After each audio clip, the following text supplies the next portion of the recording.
After all these years, I've just come to the conclusion that I really don't like telling people that I solo travel. I don't mean like not telling anyone that I solo travel. I mean like most of my friends and family know that I do solo travel. What I mean is I don't like telling people that I'm planning a solo travel trip. And you're thinking, Jojo, why? And I'm gonna tell you why. Exactly. Whenever I tell people that I solo travel, or I'm planning a solo travel trip, shall I say, they tend to think that's an invitation.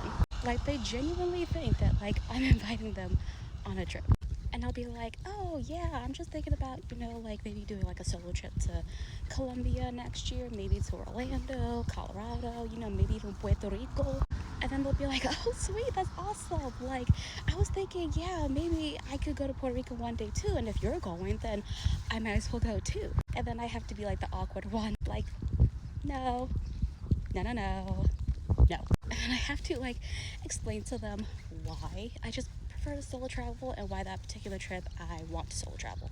And don't get me wrong, like I love to travel with my friends, my partner, my family too, but there's a time and a place for those. Like I have to intentionally like talk to them like 6 months to a year in advance about what they're doing, what's going on with their schedules, what's going on with my schedules, and try to coordinate a trip, wherever that may be. But when I say I'm going to solo travel, I'm not looking to coordinate with anyone, to plan with anyone. I'm not trying to work around your PTO, your schedule, your needs, your anything.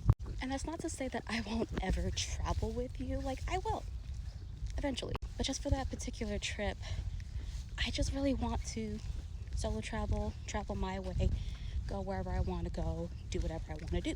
And I'm sure many of you know who are like solo travelers and have traveled with other people before.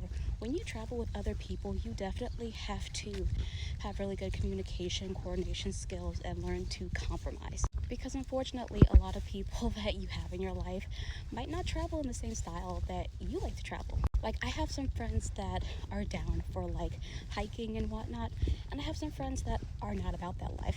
I have, my family who, if we're doing something, we have to do something that's very family friendly, like Disney World, Hershey Park, Dorney Park, like they're not really about going off the beaten track like that. I had to take off the hood. It's getting very hot. I also have some friends who just like to go on cruises for the majority of their trips. Not that they don't go on other trips as well, but they really, really love cruises. I also have friends who are just not about the hostel life, and typically when I solo travel, more often than not, I do tend to stay in hostels. And some people are just not about going off the beaten track. Some people are about staying at the resorts, getting the all-inclusive resorts, the packages and everything. And that is completely fine. Like, there is no right or wrong way to travel. You travel however you